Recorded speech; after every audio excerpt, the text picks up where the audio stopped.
पांचवें चरण में बिहार में 5 सीटों पर वोट डाले जाने हैं, जिसमें हाजीपुर की सीट भी शामिल है तो सारण की सीट भी शामिल है। हाजीपुर से चिराग पासवान किस्मत आजमा रहे हैं तो सारण की सीट पर लालू की बेटी रोहिणी आचार्य ताल ठोक रही हैं। नमस्कार, दर्श न्यूज में आपका स्वागत है। मैं हूं अनुराग। बिहार में 5 सीटों पर वोट डाले जाने हैं। जी हां, बिहार में 5 सीटों पर 5वें चरण में वोटिंग हो रही है और वोटिंग में कौन सी सीटें हैं, जिन पर कहां किसका पलड़ा भारी है, हम ये बताने की कोशिश करेंगे। 5 सीटों की अगर बात करें तो सीतामढ़ी, मधुबनी, सारण, मुजफ्फरपुर और हाजीपुर, ये 5 सीटें हैं। 5 सीटों में 4 सामान्य सीट है और एक जो है सुरक्षित सीट है, हाजीपुर की सीट। तो सबसे पहले हाजीपुर सीट की ही बात करते हैं और चिराग पासवान की ही बात करते हैं। हाजीपुर अगर कहा जाए चिराग पासवान के लिए प्रतिष्ठा की सीट है, क्योंकि ये पिता की सीट है। उनके पिता की सीट यानी रामविलास पासवान की सीट है। रामविलास पासवान का यहाँ से अगर कहा जाए पूरी तरह से सेंटिमेंट जुड़ा हुआ है। अगर कहा जाए हाजीपुर उनके लिए अपनी जन्मभूमि तो नहीं लेकिन कर्मभूमि थी और हाजीपुर से उन्होंने रिकॉर्ड तोड़ वोटों से जीत हासिल की थी। लगातार जीतते रहे थे रामविलास पासवान और रामविलास पासवान ने यहीं से केंद्र की सियासत तक का सफ़र तय किया और केंद्र में लगभग वो हर सरकार में मंत्री बने। तो वैसी स्थिति में रामविलास पासवान एक बड़ा जिनका कद था बिहार की सियासत में, या अगर यूँ कहें कि केंद्र की सियासत में भी उनका एक बड़ा कद था।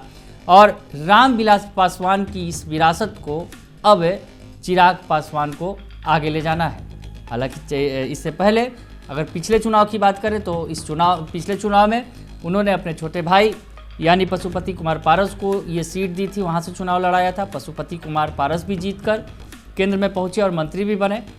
लेकिन अब चिराग पासवान इस सीट पर चुनाव लड़ रहे हैं और चिराग पासवान के लिए प्रतिष्ठा का विषय है हाजीपुर सीट की जीत। पीएम मोदी जब आए थे तो उन्होंने कहा था कि हाजीपुर में जीत तो तय है, चिराग पासवान ही का मय है अगर कहा जाए हाजीपुर पूरी तरह से। लेकिन कितने वोटों से जीतेंगे ये ज़्यादा ज़रूरी है, क्योंकि अब पिता का जो रिकॉर्ड तोड़ वोटों से जीत हासिल की थी उससे आगे जाने की ज़रूरत है और हाजीपुर की जनता उन्हें उतने ज़्यादा वोटों से जिताएगी। इससे ही समझा जा सकता है कि हाजीपुर ऐसी सीट है जहां कॉन्फिडेंट है एनडीए कि वहां पर चिराग पासवान जीतेंगे। हालांकि कितने वोटों से जीतेंगे ये देखना दिलचस्प होगा। उनके मुकाबले में शिवचंद राम हैं जो तेजस्वी यादव के करीबी हैं और काफ़ी करीबी हैं और सरकार में मंत्री भी रह चुके हैं। तो शिवचंद राम बनाम चिराग पासवान की लड़ाई हाजीपुर में देखने को मिलेगी। तो थोड़ा सा हम जान लेते हैं कि हाजीपुर के बारे में। हाजीपुर जो केले की वजह से जाना जाता है, केले से इसकी पहचान है एक अलग, और रामविलास पासवान भी अगर कहा जाए यहाँ की पहचान है, क्योंकि रामविलास पासवान की सियासत में अगर लोगों के नस नस में है तो रामविलास पासवान समाये हुए हैं। तो रामविलास पासवान के बेटे चिराग पासवान मैदान में है, तो ऐसी स्थिति में जनता समझ सकते हैं कि उनका जो अपार प्रेम उमड़ रहा है चिराग पासवान को लेकर। और अगर आपको बताएं कि 77 से लेकर 2019 तक रामविलास पासवान ने जीत हासिल की, लेकिन 2 बार बीच में 84 और 2009 में वो यहाँ से हारे थे।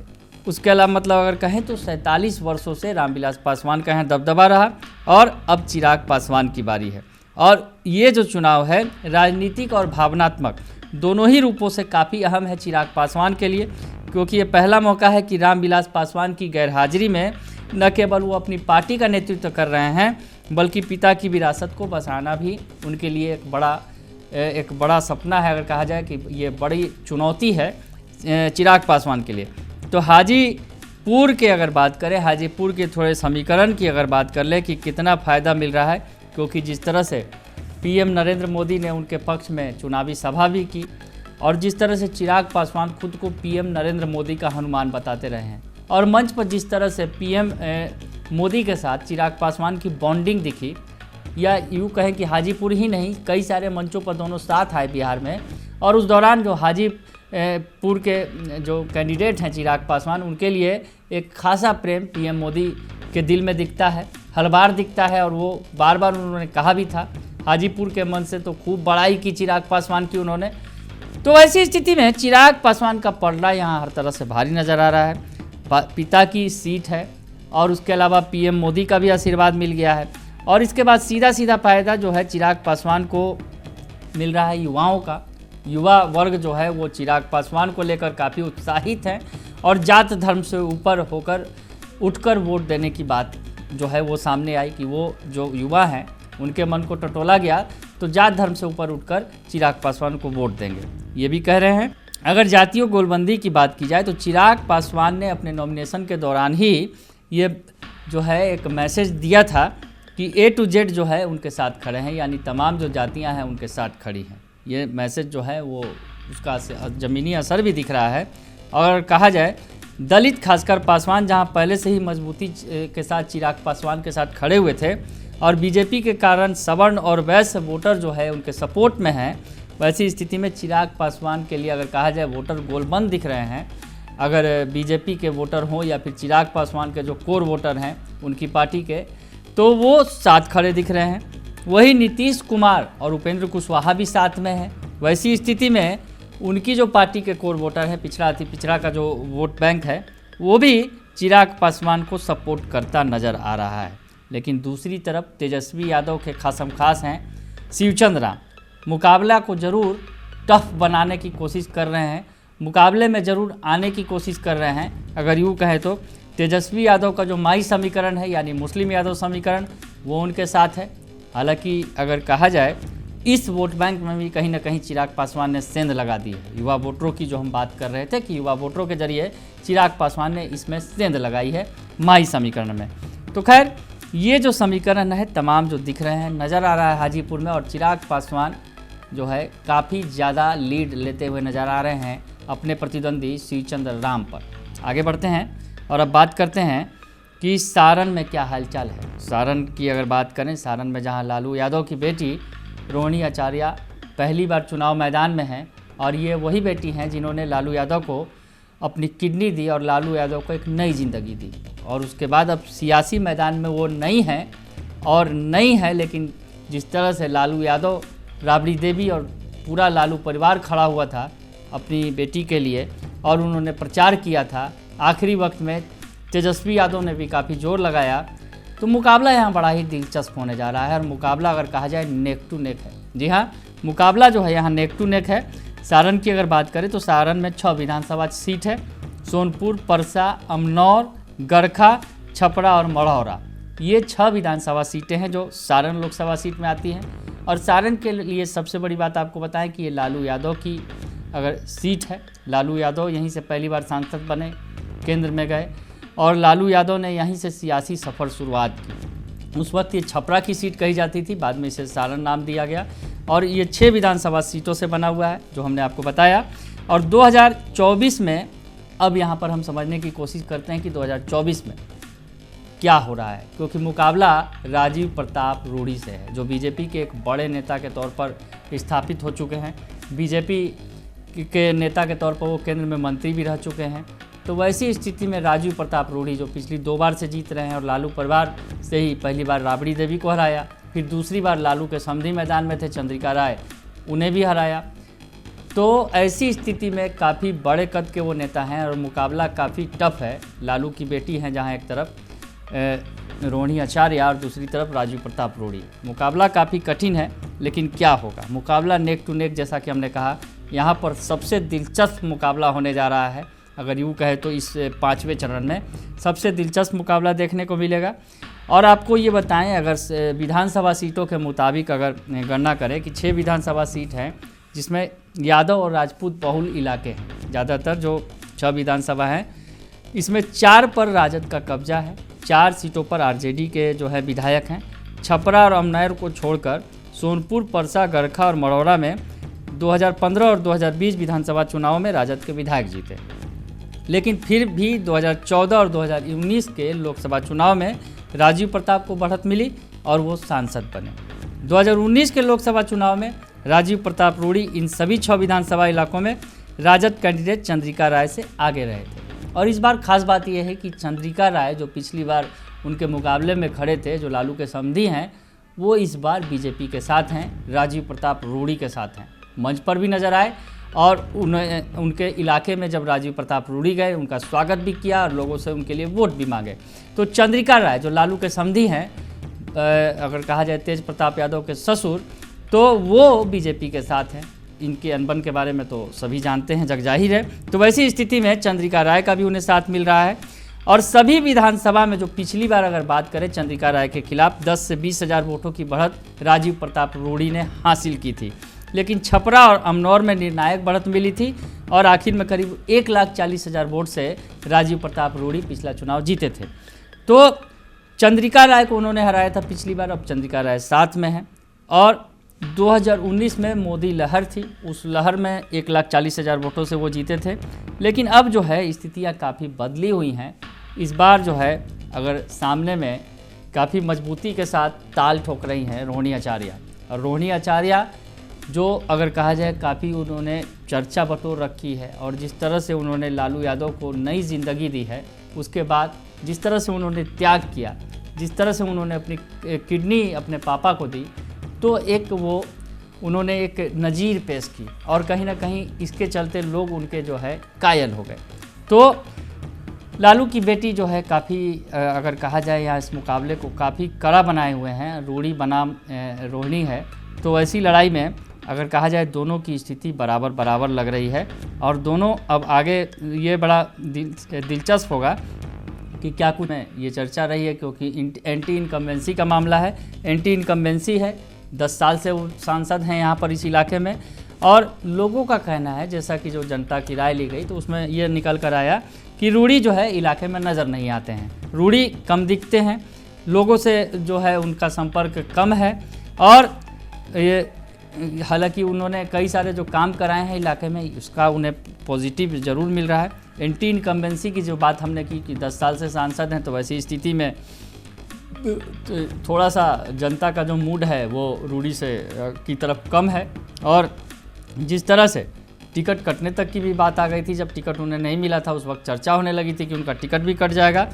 और 2 टर्म के सांसद रहने के बाद रोजगार का जो मसला है, जिस तरह से रोजगार वहाँ पर नहीं पैदा हो पाए और वो काम वो नहीं किया जो यहाँ की जनता चाहती थी, तो कहीं ना कहीं उनके खिलाफ जो है एक माहौल बना हुआ है कि वो लोगों के बीच नहीं आ रहे हैं।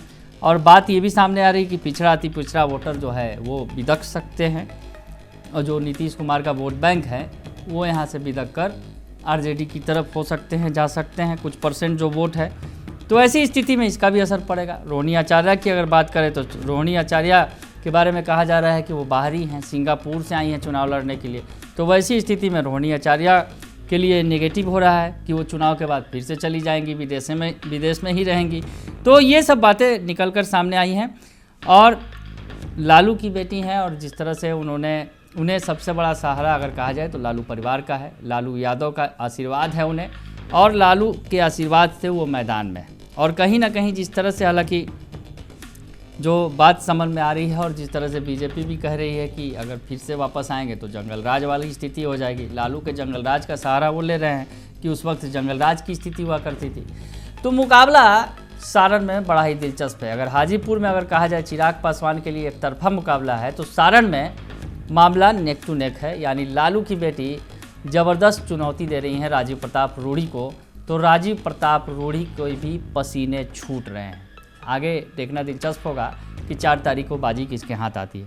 तो खैर ये 2 सीटों की बात हो गई, हम आगे बढ़ते हैं। सीतामढ़ी की बात कर लेते हैं जल्दी जल्दी कि सीतामढ़ी में क्या स्थिति है, सीतामढ़ी में जो क्या मुकाबला बन रहा है और सीतामढ़ी में कौन आगे चल रहा है। तो सीतामढ़ी में अगर कहे कि एनडीए के जो वोटर हैं वो साइलेंट वोटर हैं और शहरी इलाके में इनका वोट बैंक है। सीतामढ़ी में अगर एनडीए उम्मीदवार हैं तो सीतामढ़ी के जो एनडीए उम्मीदवार हैं ये सीतामढ़ी में जदयू के देवेश चंद्र ठाकुर हैं, तो दूसरी तरफ आरजेडी के अर्जुन राय हैं।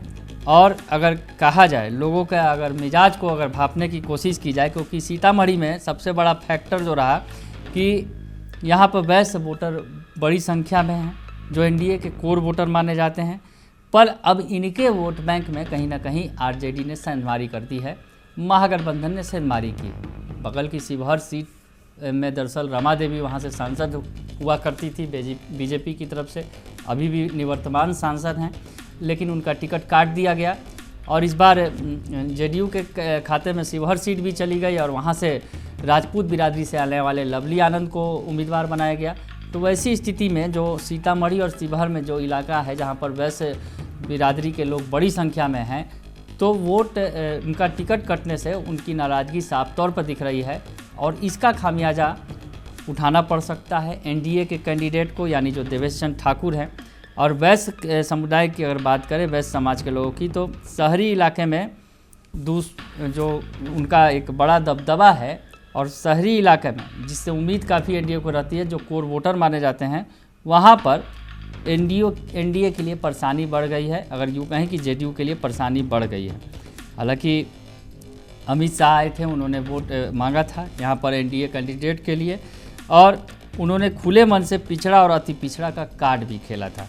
बावजूद इसके यहाँ जो है मुकाबला बड़ा ही दिलचस्प बना हुआ है और सबसे बड़ा फैक्टर वैश्य समाज का है। और जिस तरह से बगल की शिवहर सीट पर रितु जायसवाल जो वैश्य समाज से आती हैं, उन्हें आरजेडी ने उतारा है, उसके बाद तस्वीर सीतामढ़ी की भी बदली नज़र आ रही है और इसका इफेक्ट सीतामढ़ी में खूब देखने को मिलेगा। रितु जायसवाल तो शिवहर सीट पर काफ़ी मजबूती के साथ ताल ठोक रही हैं, काफ़ी दम दिखा रही हैं, लेकिन उसका जो असर है यहाँ पर भी दिखने को मिल सकता है। आरजेडी को उसको फ़ायदा उसका मिल सकता है और कहीं ना कहीं एनडीए की जो है स्थिति यहाँ पर अगर कहा जाए बहुत बेहतर नहीं कही जा सकती है। कौन किस पर भारी पड़ रहा है ये कहना बड़ा ही मुश्किल है। अगर कहा जाए हवा का रुख किस ओर है, तो अगर जानने की कोशिश करेंगे तो कुछ लोग जो जानकार हैं वो बताते हैं कि हवा महागठबंधन के पक्ष में है। तो जो कुछ और ऐसे जानकार हैं जिनका कहना है कि एनडीए के वोटर साइलेंट वोटर हैं और शहरी इलाके में इनका जो बेस है, और इस बार जो चुनाव में अगर कहा जाए ये जो साइलेंट वोटर हैं जो शहरी इलाके में हैं, इस बार बहुत एग्रेसिव नहीं हैं, जबकि ग्रामीण इलाकों में महागठबंधन की पकड़ है, वहाँ के वोटर जो है बढ़ चढ़ के वोट में हिस्सा लेते हैं। तो ये जो है आखिरी वक्त में जब वोट का क्या स्थिति रहती है कि शहर में कितने वोट पड़े या फिर ग्रामीण इलाकों में कितने वोट पड़े, उस पर यहाँ पर दूध का दूध और पानी का पानी होगा। यानी अगर शहर के वोटर जाग गए तो ऐसी स्थिति में सीतामढ़ी में देवेश चंद्र ठाकुर की बल्ले बल्ले हो सकती है। अगर वोटिंग का परसेंटेज कम रहा, वोटर उदासीन रहे, तो वैसी स्थिति में महागठबंधन के हाथ में बाजी आ सकती है। यानी यहाँ मुकाबला काफ़ी कठिन है सीतामढ़ी की अगर बात करें तो। आगे बढ़ते हैं, सीतामढ़ी के बाद आगे बढ़ते हैं और अब बात करते हैं मुजफ्फरपुर की कि मुजफ्फरपुर में क्या होगा। मुजफ्फरपुर में जो जॉर्ज फर्नांडिस की अगर कहा जाए धरती रही है, कई बार उन्होंने चुनाव जीता है, खुदीराम बोस और प्रफुल्ल चंद्र चाकी की कर्मस्थली रही है ये, और यहाँ पर जहाँ मल्लाहों का एक वर्चस्व रहा है, मल्लाहों ने अपनी ताकत का एहसास यहाँ कराया है और दो मल्लाह नेताओं के बीच ही यहाँ पर टक्कर है। यानी एक तरफ राजभूषण निषाद हैं जो एनडीए के कैंडिडेट हैं, तो दूसरी तरफ कीजिएगा अजय निषाद हैं। तो ऐसी स्थिति में दोनों आमने सामने हैं। अजय निषाद पिछली बार एनडीए के कैंडिडेट थे, लेकिन इस बार उल्टा हो गया है क्योंकि जो राजभूषण निषाद हैं वो एनडीए की तरफ आ गए हैं और उन्हें कैंडिडेट बनाया गया है, और अजय सैनी एनडीए का साथ छोड़कर कांग्रेस में हो लिए और उसके बाद उन्हें मैदान में वहाँ से उतारा गया है। तो मुजफ्फरपुर में अगर कहा जाए सिटिंग एमपी अब दूसरी तरफ हैं, महागठबंधन की तरफ हैं, और एनडीए के जो कैंडिडेट हैं वो पिछली बार महागठबंधन में थे, अब एनडीए के कैंडिडेट बन चुके हैं। तो ऐसी स्थिति में यहाँ पर क्या कुछ होगा, क्या स्थिति होगी। बीजेपी और अगर कहा जाए कांग्रेस की लड़ाई है, बीजेपी बनाम कांग्रेस यानी एनडीए बनाम महागठबंधन की लड़ाई में कौन बाजी मारेगा कि, और अजय निषाद जो यहाँ से सांसद रहे हैं, भले ही अब महागठबंधन के उम्मीदवार के तौर पर मैदान में उतरे हैं, उनके साथ कहीं ना कहीं एंटी इनकम्बेंसी, हालांकि एंटी इनकम्बेंसी शब्द यहाँ इस्तेमाल ना करें क्योंकि जिस तरह से वो अब दूसरी पार्टी उन्होंने बदल ली है, तो वैसी स्थिति में अजय निषाद के बारे में जो है इलाके में बहुत अच्छी स्थिति नहीं है उनकी। अजय निषाद जो अभी वर्तमान में सांसद हैं, उनको लोगों का कहना है कि वो क्षेत्र में नज़र नहीं आते हैं। कैप्टन जयनारायण निषाद की विरासत संभाल रहे हैं। कैप्टन जयनारायण निषाद एक बड़े नेता हुए बीजेपी के नेता के तौर पर, और इस इलाके के अगर कहा जाए दिग्गज नेता रहे हैं, और उनके बेटे हैं अजय निषाद। उनकी विरासत उन्हें मिली थी और वो लगातार यहाँ से सांसद बन रहे थे, लेकिन अब जो है अजय निषाद को लेकर जनता के बीच आक्रोश है।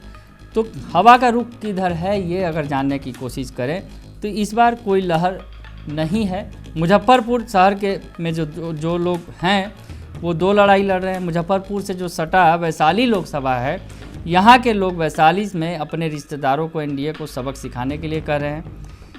वही लोग मुजफ्फरपुर में मोदी जी को जिताने की अपील कर रहे हैं।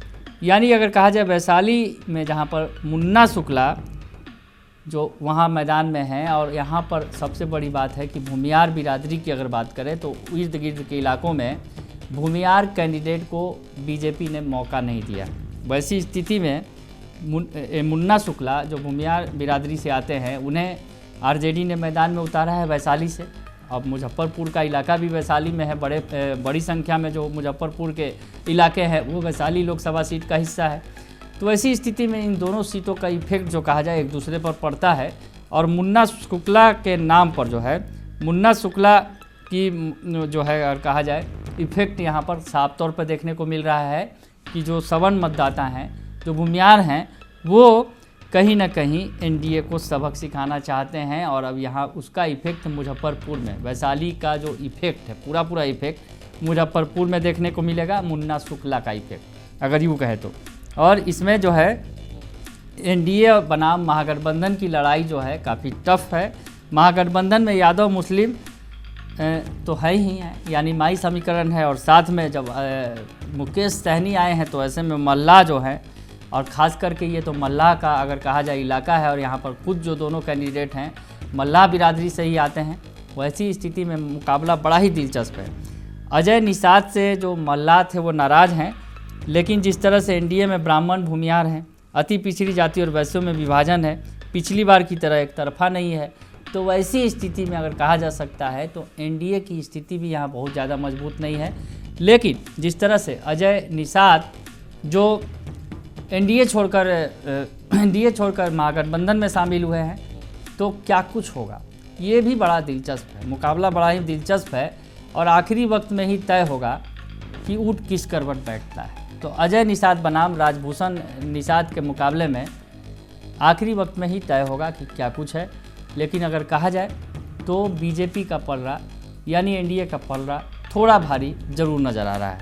आगे बढ़ते हैं मधुबनी में। मधुबनी की बात करते हैं। महागठबंधन के कैंडिडेट हैं अली अशरफ फातमी, जो अगर कहा जाए तो लालू यादव के प्रयोग हैं, क्योंकि लालू यादव ने जिस तरह से मधुबनी में अली अशरफ फातमी पर दांव लगाया है।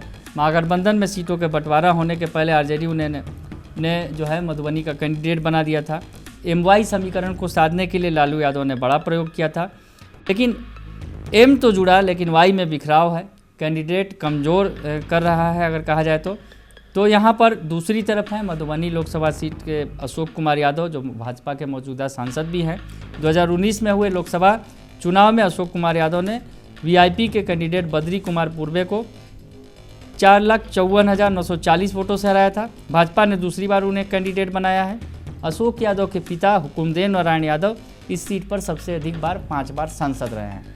तो पिता जो दिग्गज नेता के तौर पर इस इलाके से जीतते रहे हैं, 5 बार सांसद बने, और उसके बाद उनकी विरासत को अशोक यादव ने संभाला। अशोक यादव पिछली बार जीत गए थे, लेकिन अब जो है यहाँ का जो जातीय समीकरण की अगर बात करें कि मधुबनी में ब्राह्मण वोटरों की संख्या सबसे ज़्यादा है, इसके बाद यादव वोटर्स आते हैं, वही अति पिछड़ा वोटर्स की संख्या भी लगभग 6 लाख के आसपास है, जबकि दलित भी लगभग 2 लाख की संख्या में है। और यहाँ पर अगर कहा जाए कि जातीय समीकरण में एनडीए उम्मीदवार जो हैं अशोक यादव फिट हो गए, तो वैसी स्थिति में जहाँ एक तरफ लालू यादव का नया प्रयोग है, अली अशरफ फातमी हैं एक तरफ, और दूसरी तरफ अगर कहा जाए अशोक यादव हैं जो दिग्गज नेता हैं, जिन्हें पिता के वोट बैंक पर भी भरोसा है, और जिस तरह से यहाँ की जातीय समीकरण है उसमें वो फिट नज़र आ रहे हैं। तो वैसी स्थिति में एनडीए कैंडिडेट बढ़त बनाए हुए नज़र आ रहे हैं महागठबंधन के अली अशरफ फातमी पर। आगे बढ़े, ये तमाम सीटों की बातें हो गई, तो हमने ये बताने की कोशिश की कि जो सीटें थी, जो 5 सीटें हैं, 5 सीटों पर क्या कुछ तस्वीर निकल कर सामने आ रही है। और इस तस्वीर में कहीं ना कहीं इस चरण में भी एनडीए कुछ सीटों पर बढ़त बनाई हुई है, लेकिन ज़्यादातर सीटों पर है मुकाबला नेक टू नेक है। सारण में अगर मुकाबला नेक टू नेक है, और अगर कहा जाए मधुबनी में मुकाबला एक तरफा ही नज़र आता है, लेकिन मुजफ्फरपुर में भी मुकाबला दिलचस्प देखने को मिल सकता है और हाजीपुर में भी एक तरफा मुकाबला है, जहां चिराग पासवान काफ़ी ज़्यादा आगे निकल गए हैं अपने प्रतिद्वंदी से। और इसके अलावा अगर बात करें मधुबनी की तो माफ़ कीजिएगा सीतामढ़ी की, तो सीतामढ़ी में भी जो है एनडीए बनाम महागठबंधन की लड़ाई काफ़ी टफ है और यहाँ पर वैश्य वोटर जो हैं वो बड़ा फैक्टर साबित होंगे। अब क्या कुछ होगा ये देखना दिलचस्प होगा। अब मैदान सज चुका है, वोटिंग की बारी है और ऐसी स्थिति में इन 5 सीटों पर बाजी किसके हाथ आएगी ये तो 4 तारीख को ही तय होगा। बने रहिए दर्श न्यूज़ के साथ, तमाम खबरों से आपको अपडेट रखेंगे। फिलहाल के लिए इतना ही, धन्यवाद।